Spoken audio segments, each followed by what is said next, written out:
Yes. I hear him. Buddy. Hey, you got the logo, and I got old school logo. You see that? We gotta find your new wardrobe here. You gotta update your wardrobe, bro. This is back from when you played. Yeah, that's a long time ago, pal. How come you're an American hockey player, but you sound Canadian? I'm American. Is that better? America. We're from America. I have my buddy Stefan Hyde here, and he seems to be struggling.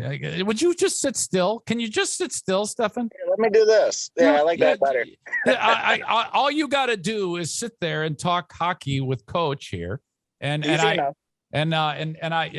Stefan has another podcast called Just Chirpin, and he's just launching the thing. So this is what I'm doing. I'm reintroducing him because actually you two have crossed paths with, and Ben's like, wait, what are you talking about? But there was a hockey camp that Stefan went to at Notre Dame. Isn't that right, Stefan? That's right. I was 13 years old.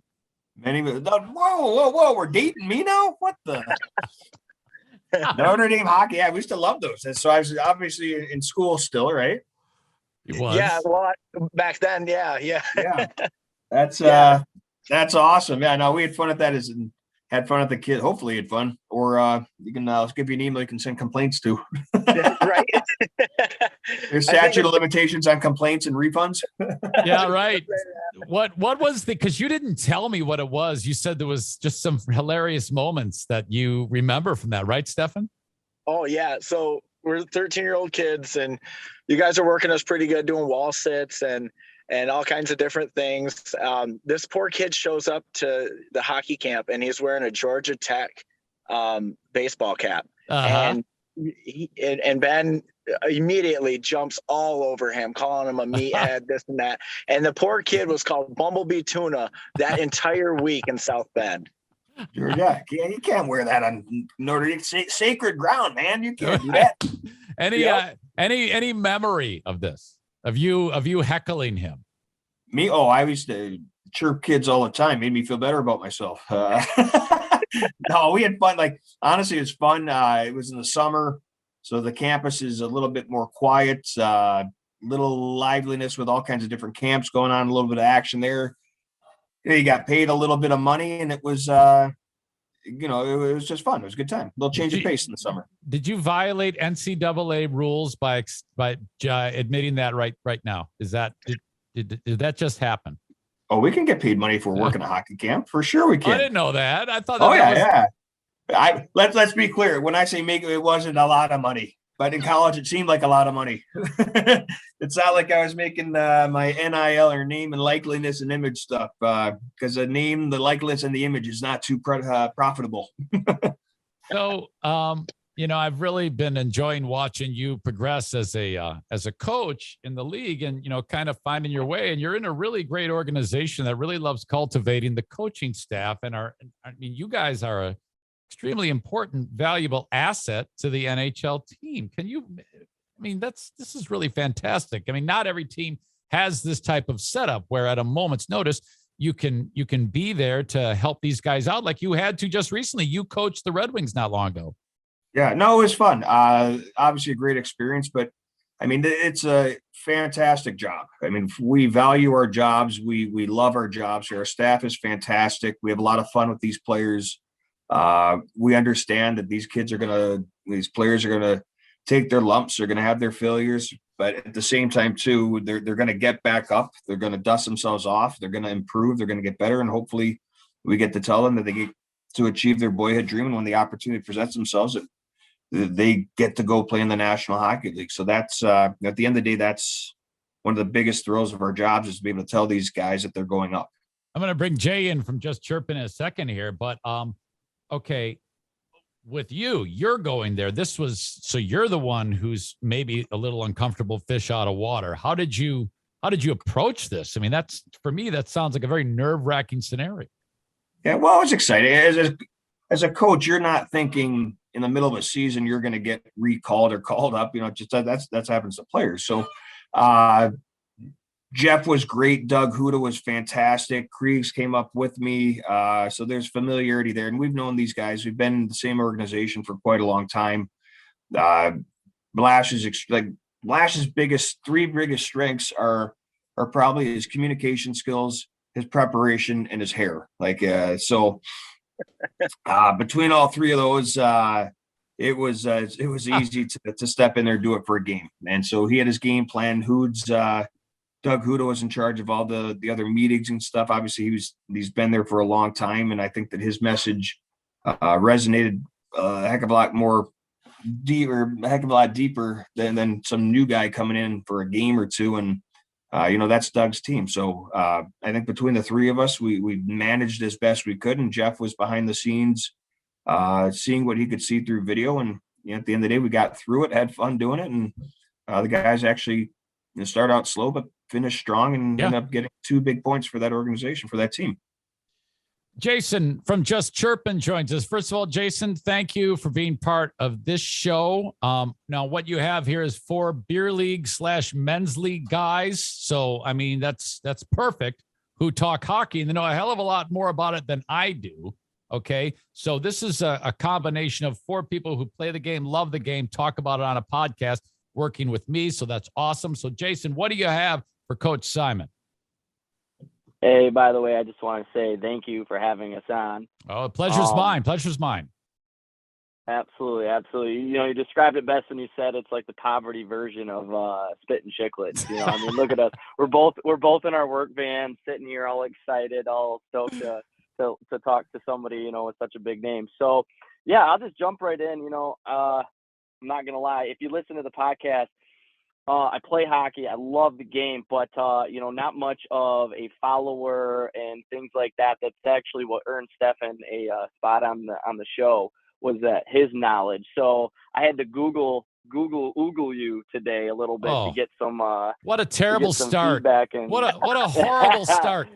It's on the internet. It's got to be true, right? Right. Well, that's what I was gonna say. I could sit here and I watched a lot of your interviews.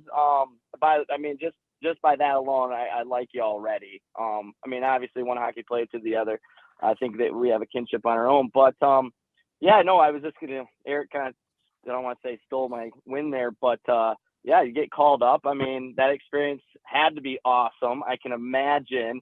Me and Stefan were talking about it. Usually the players are the ones getting called up, and here you are as a coach getting called up. Like I said, I could ask you questions that you've been asked all around the table.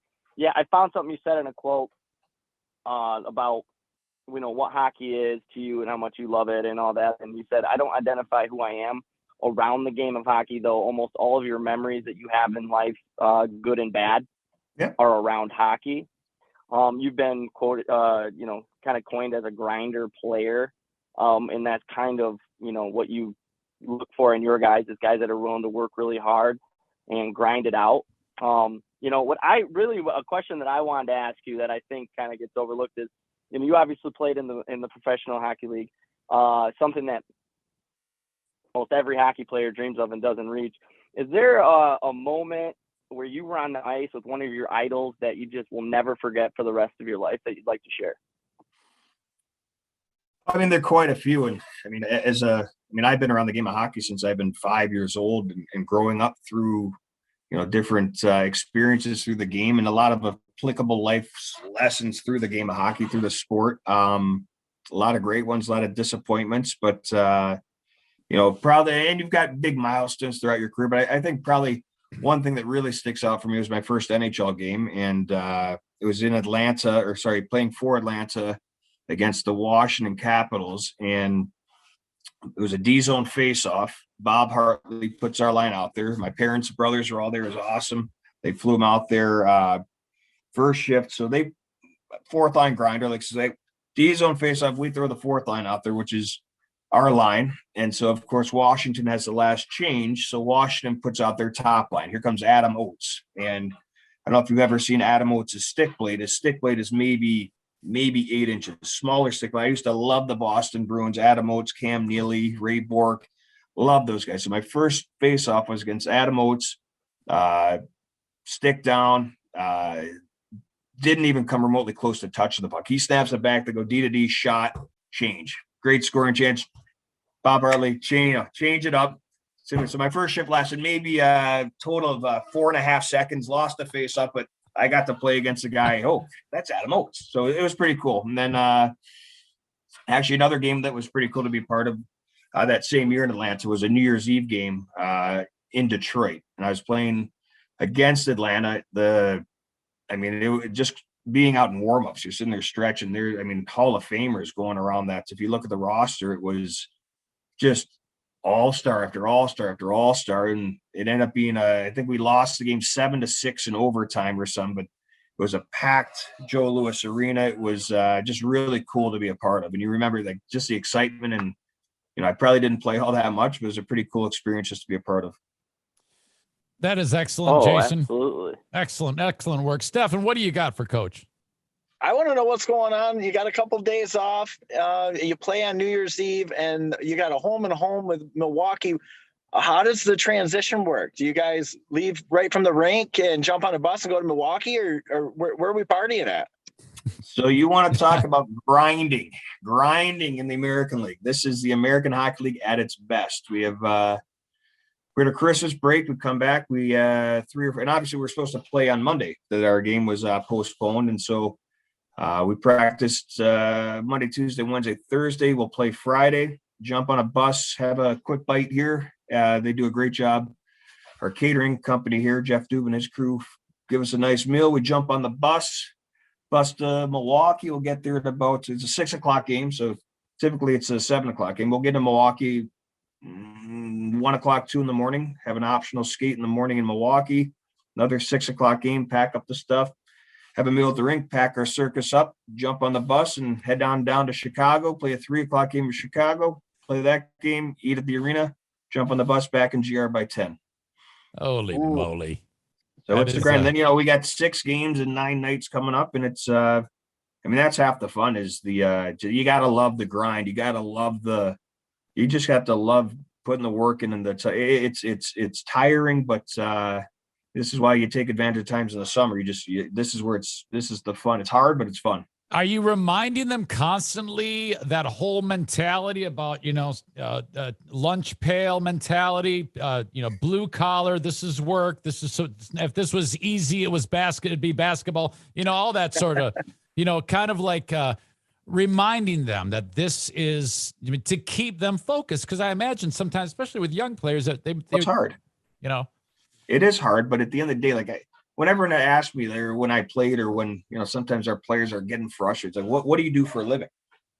What do you do you play hockey? You play a game. You play a game for a living. What a cool job to go in and you got 20 buddies and you go in, you play a game, you work, you compete. It's hard work and you should be challenging yourself every day. But that's to go through a season, and you go through these long road trips, your ups and downs of the seasons, your highs, your lows, and you get to know these guys. It's an adventure, but it's a great adventure, and it's long days, long nights at times, but you have to be able to grind, you have to be able to work. And if you don't like the work that it takes to get to the next level, then you're in the wrong business. Every job's hard. Jason, you got anything for Coach? No, man. Like I said, watching a bunch of your interviews and stuff, I'm a fan. I appreciate that. Just the grinding and the way that you hold yourself and what you look for. I watched an interview. Then someone asked you about Bertuzzi, and you didn't even take that as an opportunity to say, hey, yeah, I did what I did and got that guy there. And in fact, it was all humbleism. And you were like, hey, man, I was just happy to be a part of it and know that maybe something I said or did, helped him grind it out to get to where he is. And that's fantastic, man. I really like that interview. So I'm a super big fan of yours in the sense, and I'd love to see you when the time is right, coaching the Wings. I appreciate that. Yeah, and that is half the fun. Like you kick on the TV and you turn on and there's a player that you're coaching. You'd like to think that maybe in some way, shape, or form that you had an impact on them, and that they're a better person and a better hockey player for it. But yeah, the players that I've had the opportunity to be around are just fantastic people first and foremost, and the credit should go to them because they're the ones that are putting in the time and the work and making the most of the opportunity when it's afforded to them. Coach, something popped into my head with these guys doing a men's league and beer league. Do you guys have an emergency goalie? We've used a couple of guys. Yeah. So they're just local. Are they like ready? You just call them and say, hey, get ready. It might be time for you if someone else gets hurt. Sometimes, yeah. And then if we're going long practices or, a lot of skills days, we'll bring in an extra goalie to give our goalies a little bit of a breather and, spread the workload a little bit. So come game time that, our guys aren't completely burned out through the week. Have you ever, I'll tell you, Dave DeSander, I'll give him I'll pump his tires. Dave's been great. He's come in. He actually competes hard. He loves it. And the guys love having him around. So he's solid human being, good dude. And the guys like having him around. That's awesome. Stefan. Oh, I can't thank you enough for having us join you for this interview. I mean, as a Zaniac and a fan of you, Eric, it's an honor to be on the Hockey Heaven segment and cool. to meet, over Zoom with Ben Simon to see him again now that we're both grown adults. Tremendous career that you had. No, he's not. No, he's not. Physically grown adults. No. You can debate that one. No, yeah, and that it just comes to mind. I mean, the interaction where this was pre-COVID. I'm doing a auction with 6 people in front of me in the stands, and I need a water. And someone, it was him. I open up the water. I drink the water. I go, but it wasn't a chewed piece of gum. First of all, it was a piece of gum.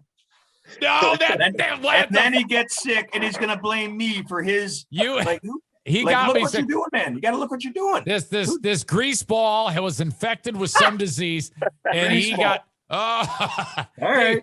Hey, who has more hair, you or Blashill?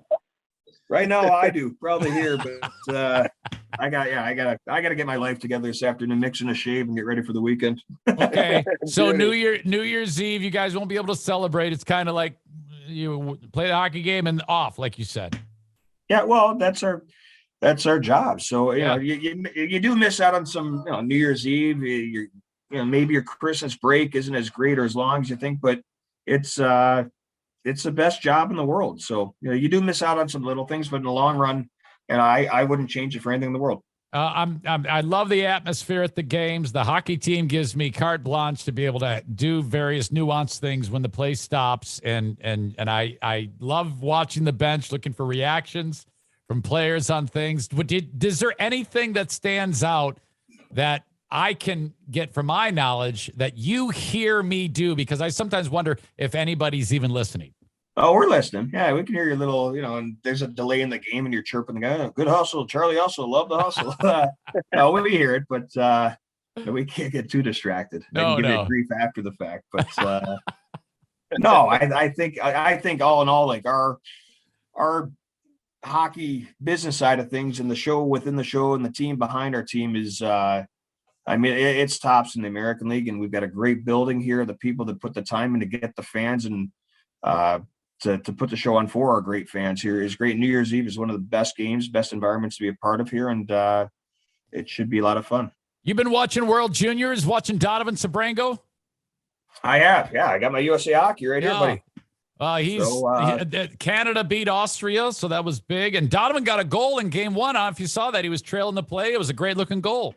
Nice pass by Perfetti there, who plays in Manitoba. So, and buried his opportunity. So it's great to see him have that opportunity to represent Canada. It's a lot of people in the U.S. don't understand the significance of the World Junior Tournament, but in Canada, where hockey is tenfold, a huge honor. And he was extremely excited. His family was extremely excited and proud. His mom was, they interviewed his mom. You could just see the thrill, like they're genuine, just the genuine, the amateurism, the importance it means to them, and just the fun that they're having with it. It's refreshing. And he's been a great, for a young kid that, for all intents and purposes, by the rules, he's only allowed to play for the Griffins this year because he played a requisite number of games in the American League last year. For a kid of his youth and experience, he's come in here and had his confidence is getting stronger. It's getting better. I hope this tournament, similar to what Joe Valeno did, goes to the World Juniors and shows that has a good showing over, then comes back and takes that confidence and hits the ground running when he comes back here. But in the meantime, yeah, we're watching, we're cheering, and a lot of prospects for Detroit are playing in that tournament. But we've been seeing a lot of those kids. So when you see Donovan, guys that you have here and you're more intimately involved with on a daily basis, it's awesome to see. So we're cheering from afar, and if and when they play the U.S., I got to make a decision as to who I'm cheering for. Right. Speaking of youth and young players, watching Mort Cider play in Grand Rapids, and you coach Mort Cider, and then last year he was playing in the Swedish league, and now he's in the NHL. He's really he's a super special player, right? I mean, is everybody picking up on the same thing about he's extremely rare? Well, Mo's biggest strength and attribute is it's his enthusiasm, his infectious personality. He's got just got a vibe about him that you want to root for the kid. He works hard, great attitude, great work ethic, and on top of that, he's a pretty darn skilled special player. And he's not afraid to make mistakes. He cut his teeth down here a little bit, and then obviously the league being shut down is a great experience for him to go play over in Sweden. I think both as a experience hockey wise, but being on his own as a young kid in a different country, it's strengthened his personality even further. And I think it's matured him as a person further. And I think you see that translate onto the ice. He's just a fantastic, unique player that I think the Red Wings did a really good job of identifying and grabbing at the right time. It's going to be tough to root against Joey Hicketts and Dominic Turgeon in about a week here. They're coming to Grand Rapids. You'll have your field day with them on at the appropriate times. But yeah, those guys again, big turnover this year. We lost. They didn't lose. Just a changeover, and that happens in the American League. You lost guys like Joe Hicketts, Dominic Turgeon, Dylan McElrath. Other guys graduated to Detroit. So, we saw those guys last time in Iowa, and those are guys that have been here for 4 or 5 years. So this was really, for me, the first year that I've been here where those guys haven't been here. So it was a little bit, nice. Different. Yeah. But those guys are just fantastic guys. And they helped, when we won in 2017, they were big pieces of that. And to help build the culture that we've tried to establish here and maintain here, it's sorely missed. And I'm sure they're applying what they learned in their experiences here and helping Iowa cultivate their own kind of right on. Final word, Jason, do you have any one sentence stuff you can pass along to the coach, words of encouragement to maybe catch him at a beer league game or check out your podcast? Hey, absolutely, man. Maybe the future will bring us having another conversation on Just Chirpin. That would be fantastic and definitely give us a leg up on some of the comp. But hey man, again, huge fan. I'm actually going to be paying more attention now just because of getting to read up on you in this interview and stuff. So good luck, dude. Keep doing what you appreciate it, man. Thanks. Yeah, and Zaner, you can flip my info to Jason and Steph, and I'd be happy to come on. Yeah, what I'll do is I'm gonna pass them over to Streetel, and I'll put in a good word in that, because the Griffins, they're always like, oh, you gotta come through us. I'm like, no problem. I don't want to step on your toes, but I'll definitely do that. Stephen, final word. Thanks for coming on with us, and check out justchirpin.com. Go Irish and go Griffins. Beautiful. All right, Coach, thanks. Coach, I appreciate thank you. I'll see you Thanks, Friday. Ben. Zaner, can I ask one question first? Please do. Like, your dogs haven't moved like that. If that doesn't epitomize like owners and their dogs, like that is you right there. Yeah. This is O'Neill. That's O'Neill. He's son, and that's Bruce. And you know what? I'm not kidding you. We got him when Bruce Ramsey was an assistant coach in Grand Rapids, and we named him after Bruce Ramsey. I'm not kidding you. That's and in hilarious. fact, if he gets in trouble, you'll hear Bruce Ramsey. They actually call it. It's named after Rammer. Oh, that's funny. The next one's going to be named Ben Simon. Yeah. Yeah. What is your nickname? Is it Benji? Benji. Like that's No. a mean. Yeah, that's horrible. What do they call you? Benner? I mean, not Benny. Yeah. Hockey players are real clever. Hey, Zany. Hey, Smitty. Yeah. Smith is Smitty. Put a Y on the end of it. Put a Y on the end of it. Yeah, Yeah. that's it. Like, Wire on what's R. what's the easy solution? No. All right, boys. Thank you. All right, gentlemen, enjoy your days. Thank you. See ya. Bye-bye. Take care.